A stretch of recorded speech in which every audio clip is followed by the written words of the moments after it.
안녕하세요. BTN 특별기획 우리는 불자 가족입니다. 현주입니다. 네, 반갑습니다. 저는 오계윤입니다.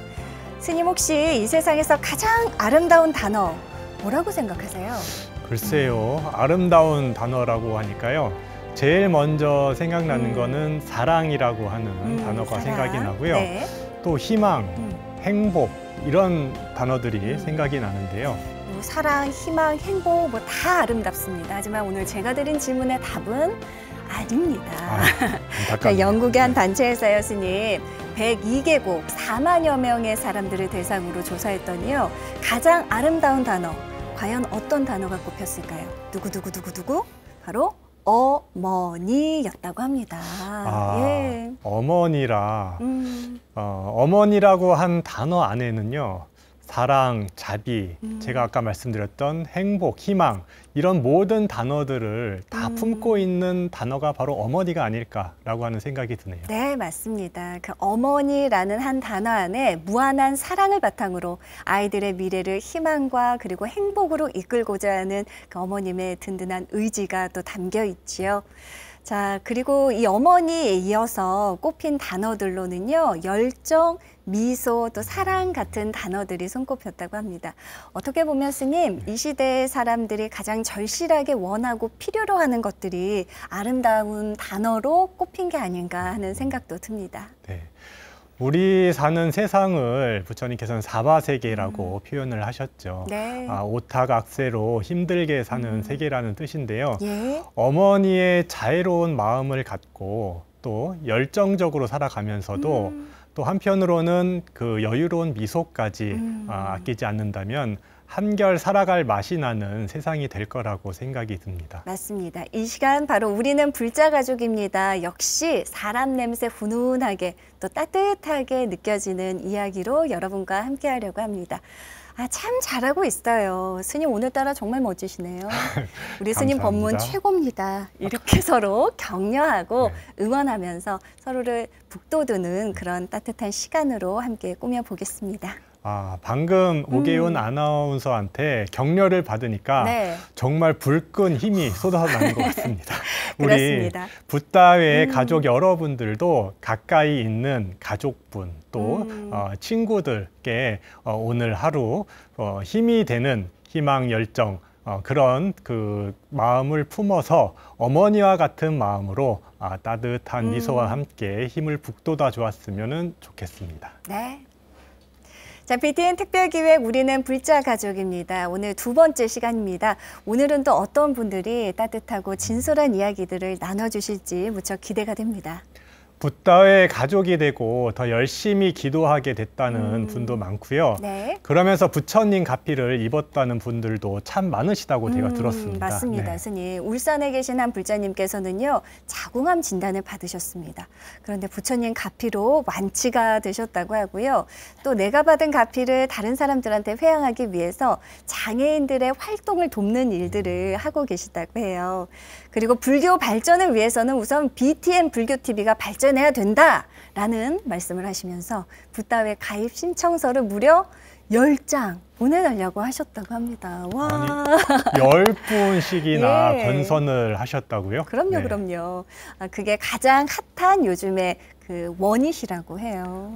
참 감사한 일입니다. 네. 본인이 불보살님의 가피를 입었으니까요. 사회봉사도 하면서 남들에게 권선하겠다라고 하는 그런 좋은 마음도 내셨던 것 같네요. 네, 그렇습니다. 자, 붓다외 가입하면요, 혜택도 참 많습니다. 어떠한 혜택들 받으실 수 있는지 지금 바로 안내해 드릴게요.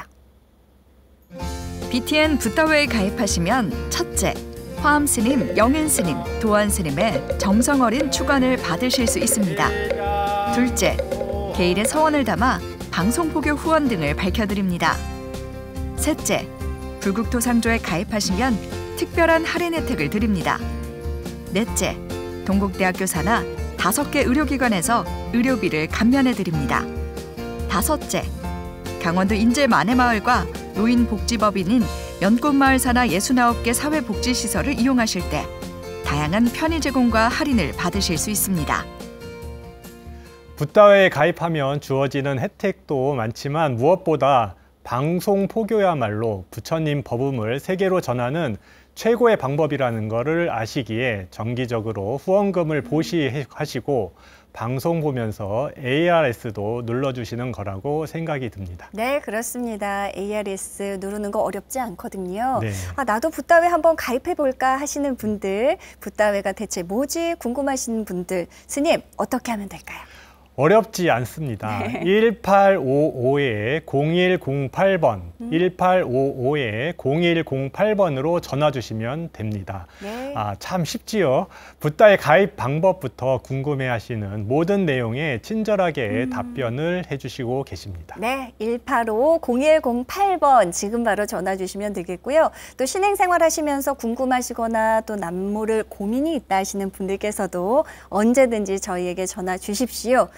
우리는 불자가족입니다. 법사 스님이 되어주신 현신 스님께서 여러분들의 고민을 또 깨끗하게 깔끔하게 해결해 드릴 수 있을 겁니다.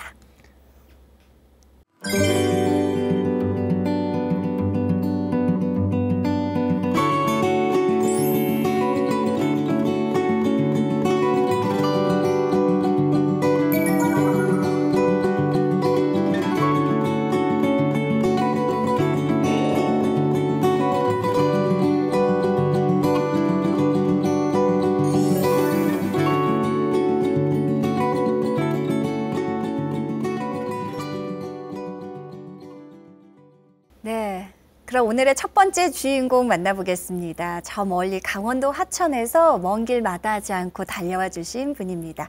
이기화 불자님 어서 오십시오. 반갑습니다. 반갑습니다.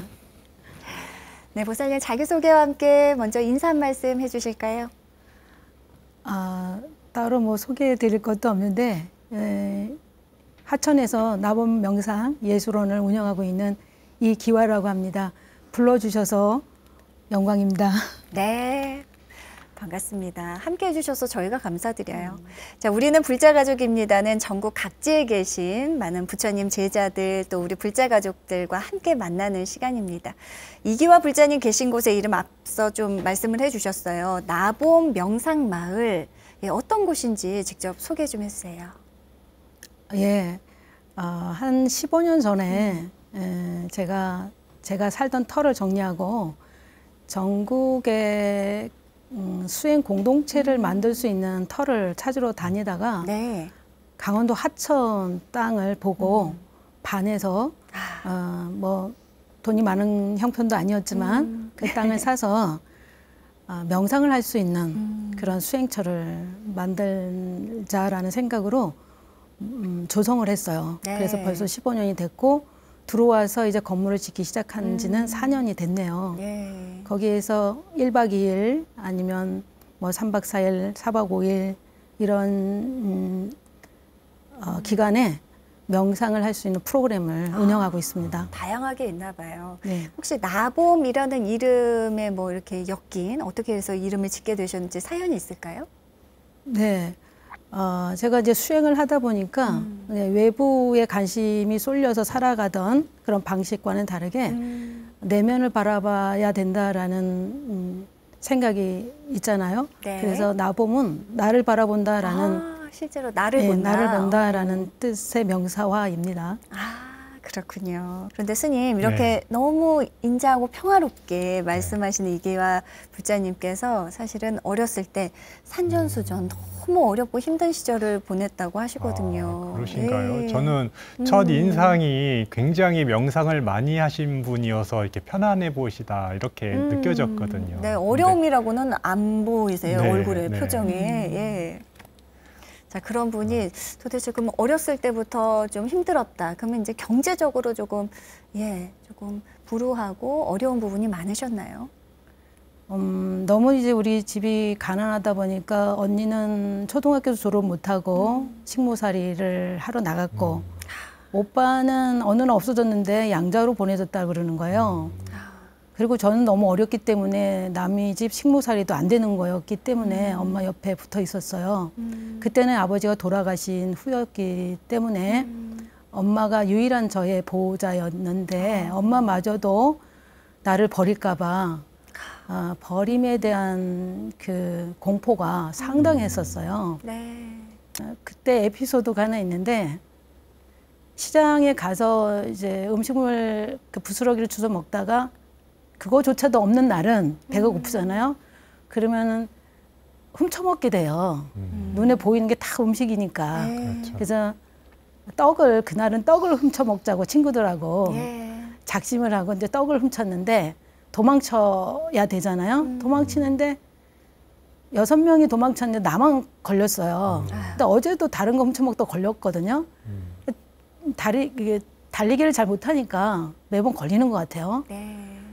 근데 어느 주인은 인자해서 그냥 먹도록 용서하는 경우도 있는데 어느 주인은 이렇게 거린들이 너무 많이 와서 훔쳐먹으니까 매질을 하는 경우가 있어요. 그럼 몽둥이질을 한단 말이에요. 다시는 못 훔쳐먹게. 근데 그날 많이 맞았던 거예요. 근데 맞는데도 그 떡을 달라고 뺏길까봐 입에 넣어서 삼켰던 거죠. 이게 뇌지를 맞으면서 삼키는데 목에 걸렸던 거예요. 숨이 막혀서 죽을 뻔했잖아요. 네. 숨이 막혀서 죽을 뻔해갖고 하여튼 그때 상당히 공포가 밀려왔었어요. 그 이후에 지금까지도 떡을 거의 안 먹습니다. 지금은 이렇게 좀 담담하게 말씀을 해주시지만 정말 그 원장님이 그 명상을 하지 않았다면은 너무 힘든 과거였을 것 같습니다. 네. 네, 근데 스스로 극복이 되긴 했다고 보여요. 근데 그게 왜 그랬냐면 부처님의 큰 법 중에 하나가 사성제가 있잖아요. 사성제의 맨 앞에 고가 나오는데 고통을 알지 못하면 어떻게 자유를 얻을 수가 있겠습니까? 그게 철저하게 제 가슴을 치고 들어왔고 지금에서는 이런 말을 자주 해요. 행운의 덕보다 나는 불행의 덕을 더 많이 본 사람이다. 그런 의미에서 보면은 저의 스승은 고통이에요. 가정 형편도 넉넉지 않으시고 또 몸도 시력도 안 좋으신 상황에서도 공부를 굉장히 열심히 하시고 결국에는 시인으로 등단을 했다고 들었습니다. 1997년 문화일보 신춘문예에 당선하셔가지고요. 당당히 시인으로 등단을 하셨는데요. 그 이야기도 좀 들어봤으면 좋겠습니다. 예. 제가 어머니 삶을 봤기 때문에 저는 온전한 가정을 꾸리고 싶었단 말이죠. 그리고 짠한 사람들의 일생들을 보면서 차라리 나는 장애자의 아내가 되리라. 그러면서 한평생 아니면 이제 나이들은 노인의 아내가 되리라. 그래서 이렇게 수발을 들고 싶더라고요. 그런 사람들은 분들을 도울 수 있는 어린 나이에서부터. 그래서 바르고 건강하고 뭐 있는 사람들은 누구나 자기 짝이 있지만 장애자나 그 늙은 노인들은 누가 보살피나 그런 생각이 들었던 것 같아요. 그래서 이왕이면 시집 가려면 그런 사람한테 가야지 그런 생각을 했던 것 같은데 어떤 이제 외롭다 보니까 남자를 만나서 결혼을 했는데 제가 너무 외로웠기 때문에 외로운 남자를 또 선택하게 되는 거죠. 결국에는 이제 남편이 안정을 못하고 밖으로 돌기 때문에 이혼을 하게 되죠. 그래서 아이를 내가 혼자 키우면서 포장마차도 하고 새벽에는 또 투잡, 쓰리잡 해야 되니까 신문 배달도 하고 뭐 대학교도 그때 들어갔었어요. 대학교 들어가서 중퇴했으니까 검정고시를 치러서 대학교 들어가고 대학교에서 이제 문예창작을 배워서 시를 쓰기 시작했잖아요. 그래서 아예 안 되겠지 하면서 포장마차에서 그 꼼장어 굽고 이렇게 하다가 뾰족뾰족한 이제 시들이에요. 틈틈이 쓰는 시들을 모아서 투고를 했는데 그게 최초로 한 번 투고를 했는데 그게 당선이 됐다고 연락이 온 거예요. 첫 공모에. 바로. 바로. 아니 이렇게 미안하잖아. 남들은 뭐 몇 번씩 몇십 번씩 10년 동안 했다라는 사람도 있는데 하여튼 저는 그런 또 복을 받았습니다. 그러니까 그 정말 어렵고 힘든 경제 상황이었잖아요. 결혼을 하고 나서도 남편분과 이혼을 하고 홀로 아이를 키우고 경제 생활을 해야 하고 그 가운데 또 학교에 진학을 하셔서 꿈을 포기하지 않으셨고 네. 결국은 시를 쓰는 것까지. 처음 시를 쓰셨을 때 내가 이걸로 잘 돼서 이걸로 생계를 꾸려야겠다 이런 마음으로 쓰시진 않았을 것 같거든요. 그럼요. 그때에 뭐 시인들이 돈 번다라는 생각을 할 수도 없는 시절이었고 저 네. 또한 뭐 그런 말 들어본 적도 없고 근데 다만 그건 내 영혼이 갈구하는 일이었기 때문에 내 내면의 목소리였죠. 내면의 목소리에 이제 귀 기울이게 됐고 그런 내면의 목소리에 귀를 기울이고 내가 한 발 한 발 갈 수 있다라는 것만으로도 내가 용기 있다라는 생각이 들어서 내 자신이 마음에 들더라고요. 자, 그렇게 시를 통해서 스스로 정화하고 치유하고 또 용기도 얻고 그런 한 발짝 한 발짝 걸어오신 결과 2001년에 내신 첫 시집이죠. 바람난 세상과의 블루스가 내자마자 베스트셀러에 빵 터졌습니다. 대단하네요. 예, 이후에 내신 시집 산문집 역시 호평 받으셨고요. 이후로 시인 또 작가로서의 삶을 이제 등단을 제대로 하게 되셨는데요. 그야말로 부와 명예 한꺼번에 두 마리 토끼를 잡게 되신 거거든요. 어느 날 갑자기. 예. 그렇게 되셨는데 그때 기분이 어떠셨을까 일단 궁금해요. 예. 제가 우리 부모들이 천대받고 살았던 것을 경험했잖아요. 네네. 봐왔잖아요. 그리고 우리는 그렇게 살아야지만 되는 줄 알았어요. 그렇게 멸시와 천대가 아주 익숙했고 그냥 그 조아리고 살아야 된다라고 생각을 했는데 어느 순간에 나도 저들처럼 달리 살 수도 있겠다라는 희망을 갖고 시를 쓰기 시작했는데 또 당선도 되고 그로 인해서 사람들이 조명도 해주고 대우도 달라지고 네. 그런 것을 이제 보면서 흡족했죠. 내 자신한테 감사했고 잘 해냈다라고 이제 등을 토닥여 주기도 하고 내 자신한테 고마웠어요. 네. 그렇게 해낸 거에 대해서. 그렇지만 또 한편으로는 이게 뭐 별건가. 다른 사람들도 그 실현해서 이겨내서 사는 사람도 있는데 네. 한편으로는 또 그렇게 개의치 않게 또 여기기도 했어요. 그렇다면 우리 불교와의 인연은 또 어떻게 시작이 되셨을까요? 어느 출판사에서 제안을 받았어요. 그게 뭐였냐면 비구니들의 삶을 소개하는 그런 산문집을 하나 출간했으면 좋겠다. 네. 이기화 시인이 할 수 있겠는가 이렇게 묻길래 금세 콜을 했어요. 마침 내가 공허하던 차에 뭔가 진리라는 것을 추구하고 싶을 때다. 지금이 그때다라고 생각하고 있었죠. 네. 근데 뭐 불교의 불자도 모르고 부처님의 진리의 질자도 모르는 상황에서 시작을 하게 됐어요. 네.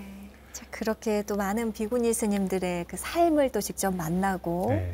또 인연을 맺게 되면서 스님 굉장히 삶이 많이 달라졌을 것 같아요. 그러게요. 네. 일단 비구니 스님을 만나 뵈면서 그 비구니 스님들의 그 수행이라든지 그런 공부에 대한 것들이 이제 가랑비에 옷 젖듯이 점점 스며들었을 것 같고요. 그렇게 되면서 불교와 인연을 이제 처음 맺고 이제 공부를 시작하셨다고 네. 들었는데요. 어떻게 본격적으로 불교 공부를 하셨을까요? 예, 이제 비구니 사찰을 제가 인터뷰하려고 돌아다니다 보니까 이게 공부가 안 되면 질문을 던질 수가 없잖아요. 그렇죠. 그래서 네. 이제 불교 서적을 읽게 됐고 그것만도 부족해서 제가 김포에 살았는데 김포에 중앙순과대학이 있더라고요. 맞아요. 거기에 네. 일반인 불교 대학생을 모집하고 있었어요. 네네. 거기에 들어가서 2년 정도 동국대 훌륭한 그 내노라 하는 스님들이 강의하는 야. 교육을 받았죠. 그래서 공부를 너무 잘했고요. 그 힘을 빌려서 이제 인터뷰도 잘하게 되고 하면서 공부가 너무 많이 됐죠. 그러니까 사실 내가 생각하고 있는 지식 따로 또 일반 생활에서 살아가는 삶 따로 이런 식으로 좀 언밸런스하게 분리돼서 살아갔던 것 같아요. 네. 아는 건 많은데 삶 속에는 아직까지도 그 자기 모순, 에고로서의 어떤 그 욕망, 욕심이 그득해서 살아가고 또 말로는 또 포장된 말을 하게 되고 이제 그런 자신을 또 보게 되는 시기가 있었죠. 예. 그래서 혹시 또 명상과의 만남도 비슷한 인연으로 시작이 됐을까요?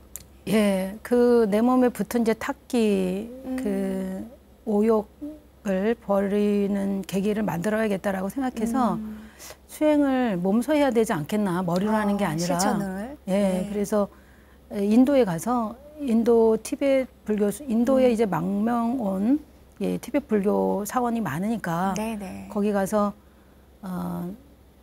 티베트 불교 수행법을 배우고 오게 됐죠. 예. 달라이라마 존자님도 뵙고 와. 예, 티칭도 듣고 그다음에 미얀마에 가서 남방불교 수행법 사마타 위파사나 수행을 배우고 오니까 이제 좀 자신감이 생기는 거예요.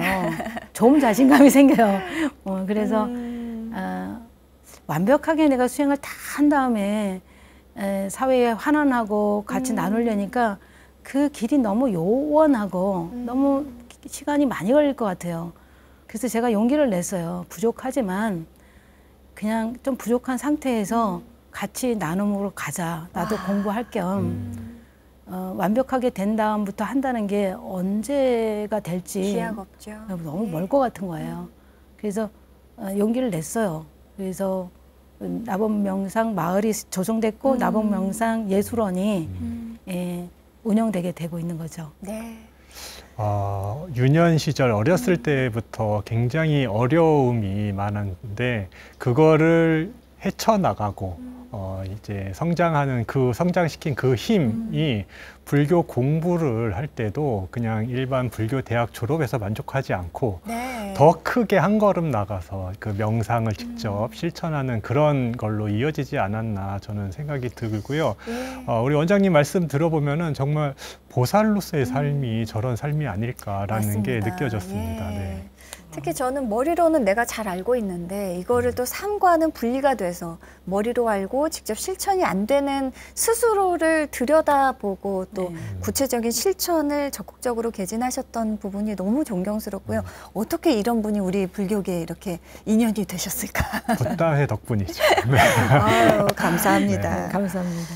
자, 나를 위해서 명상 수행을 하는 게 있고요. 또 명상을 내가 아는 것만큼 누군가에게 또 알려주고 또 함께하는 게 또 같지는 않을 거거든요. 예, 하시면서 어떤 차이점을 느끼고 또 어려운 점은 없는지 궁금해요. 어느 날 이제 불교 공부를 하면서 불의 사상을 접하게 되잖아요. 근데 그게 몸소 그냥 확 와닿는 순간이 있더라고요. 네. 그러니까 너랑 나랑이라는 객체와 객체 이게 두 개가 아니라는 그리고 뭐 사람뿐만 아니라 사물들까지도 또 뭐 유정 무정 모든 거까지도 분리된 바가 없다라는 네. 그리고 경계가 없다라는 그게 어느 날 가슴을 치고 들어왔어요. 그렇게 생각을 하다 보니까 나의 고민과 걱정이 상대방의 고민과 걱정하고 다를 게 없다라는 생각도 들고 맞습니다. 예. 내가 조금 이제 비워져 나가면서 그 비워진 장소에 그 남이라는 타인이 이렇게 들어오기 시작하는 거예요. 그 비어진 공간에. 예, 예. 내가 내가 사라지고 비워지니까 그 비워진 공간에 타인이 들어와서 앉아 있더라고요. 그러면서 관심이 더 가고 그 사람들이 관심이 가고 어루만져 주고 싶고 나처럼 어떻게 보면 맨 출발은 고백하건대 나의 연민, 나에 대한 연민 때문에 시작을 한 거죠. 그걸 고백하고 싶어요. 그러니까 남을 내가 더 많이 사랑해서 시작된 건 아닌 것 같고 네. 나에 대한 연민 때문에 나를 정작 위로해주고 싶은데 그건 잘 안 되고 그러니까 이제 남을 바라보면서 그 사람하고 같이 소통하고 대화하고 교감하면서 이야기하고. 예, 나를 치유해 나가는 길도 됐고 그렇게 돼서 잘 지금까지는 무리 없이 여기까지 오게 됐고 계속해서 용기가 나고 꾸준히 해내고 싶습니다. 그래요. 참 스님 혼자서 할 수 없는 것들이 있어요. 예, 말씀하신 대로 이야기를 나누고 마음을 나누고 소통하고 이런 데서 저절로 받는 치유도 있고 또 응원받는 힘을 얻기도 하고요. 예. 저는 그 원장님 말씀 들으니까 자타상환법이라고 나보다 타인을 더 이제 생각하고 연민하는 그 마음을 점점 키워가는 그 수행법이 생각이 났고요. 이런 이제 자비를 키우던가 이런 이제 남에 대한 우리 제일 처음 방송 처음에 어머니 말씀을 이제 시작을 서두에 했는데 모든 중생을 어머니처럼 인식한다든가 이런 명상법이 지금 세계인들이 열광을 하는 마음 치유 방법이라고 합니다. 또 이게 그 불교의 전통적인 수행 방법이기도 한데요. 우리 시청자분들을 위해서 좀 일상생활에서 실천할 수 있는 우리 명상 전문가시니까 한번 이제 소개해 주신다면은 간략하게 어떤 게 있을까요? 아유, 스님 앞에서 제가 부끄럽습니다. 네, 제가 이제 명상센터에 우리 나본명상 예술원에 오는 분들에게 집에 가서도 일상생활에서 하는 게 진정한 명상이지 네, 명상원에 와서 앉아서 하는 명상은 반쪽밖에 안 되지 않겠습니까? 그리고 여러분들은 가장 난이도가 높은 수행을 지금 하시고 계십니다. 그랬더니 그게 뭔데요? 그러는 거야. 아니 남편하고 같이 살고 있지 않습니까? 자식하고 같이 살고 있지 않습니까? 이게 난이도가 얼마나 높습니까? 그 속에서 자신을 바라볼 수 있는 사티 수행, 알아차림 수행을 한다면 최고의 수행입니다. 그렇게 얘기하면서 알아차림 수행을 이제 일상생활에서는 하도록 권유해요. 알아차림 수행이라는 것은 우리가 자기 내면 깊숙이 무의식을 바라보기는 어렵잖아요. 결국엔 까르마 업이라는 무의식을 정화하는 게 최종 우리 목표이기도 하지만 단번에 들어갈 수가 없기 때문에 쉽게 첫 단계부터 들어가야 되겠죠. 그게 감각을 알아차리면 돼요. 네, 지금 이 순간의 감각이죠. 감각은 지금 이 순간에 있는 거지 어제의 감각과 10분 전의 감각은 없는 거잖아요. 그걸 지금 있다라고 실제한다라고 볼 수는 없죠. 그러니까 깨어있다라는 것은 지금 이 순간에 감각과 함께 마음이 있는 거거든요. 그러니까 몸 따로 마음 따로가 아니라 감각이 움직일 때 그 감각에 의식을 집중하는 거. 그러면 아이와 어머니가 한 장소에 있는 거하고 똑같아져요. 그러면 아이는 불안함을 느끼지 않거든요. 그래서 감각을 알아차리는 걸 하세요. 그러니까 감각을 알아차린다는 것은 밥 먹을 때 숟가락을 쥐는 동작부터 시작해서 뜨러 가는 거, 뜨는 거, 떠서 옮기는 거, 입으로 들어가는 거, 입에 들어가서 삼켜지는 거, 삼켜져고 흘러가는 거 이런 것들을 감각이니까 알아차릴 수 있잖아요. 그러면 그 순간은 고요한 거예요. 그 순간은 잡념과 번뇌, 망상이 없어요. 그렇죠? 집중하고 있기 때문에 뭐 하나에. 그러면 그 순간은 잡념과 망상이 없고 과거로도 미래로도 안 가요. 그러니까 후회와 걱정이 없어요. 네. 그러니까는 어떻게 보면 이게 순간을 영혼으로 만드는 그런 마술 같은 일일 수도 있어요. 네, 시간과 공간이 없어요. 집중하고 있다 보면. 깨어있다라고 하죠, 그게. 그러니까 깨어있는 게 뭔가 사람들이 뜬구름 잡는데 깨어있는 것은 경험하고 있는 나를 바라보고 있는 관찰자가 같이 동원될 때 그때가 바로 깨어있는 거죠. 그때는 태풍의 눈에 든 것처럼 아주 고요해요. 그러니까 밥 먹을 때 밥 먹는 거 알아차리고 운전할 때 운전하는 거 알아차리고 우리 그 스님과 아나운서 선생님께서는 말할 때 말하는 거 알아차리고 네, 이렇게 알아차리고 매번 관찰자로서 바라보고 있다 보면 자기가 실수가 적어지고 잘못된 선택을 안 하게 되겠죠. 그래서 운명이 다른 방향으로 가지 않게 하는 다른 업을 짓지 않게 하는 그런 효과를 거둬요. 아주 쉬운 거예요. 그러니까 접촉으로부터 그 다음 마음의 움직임이 일어나잖아요. 접촉. 눈으로 접촉, 귀로 접촉, 코로 접촉. 이 접촉으로부터 느낌이 일어나고 느낌 다음에 감정이 일어나고 감정 다음에 생각이 일어나고 생각이 일어나면 저장을 시키고 네. 그게 업이 되는 거잖아요. 이 저장을 잘못 시키면 그 다음에 출력될 때 왜곡되게 바라보게 되잖아요. 이런 게 다 윤회 아니겠어요?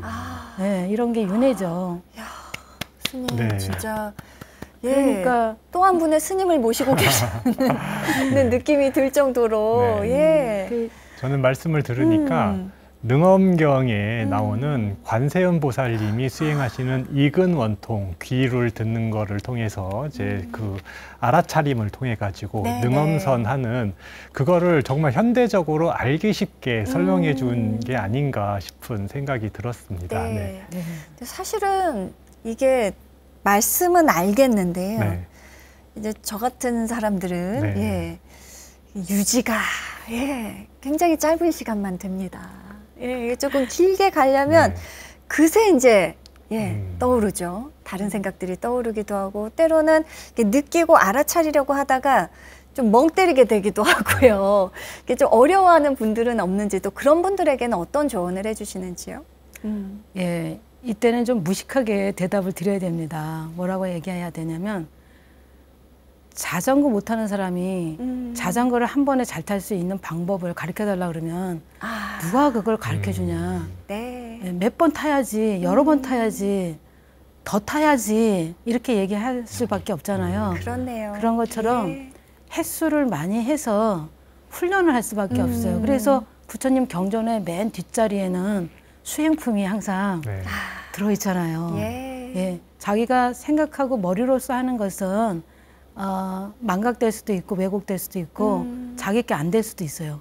근데 결국엔 세포 하나하나가 기억해야 되기 때문에 네. 수행을 해야 되는 것 같아요. 진정한 명상은 수행에 빠지면 명상이 아니겠죠.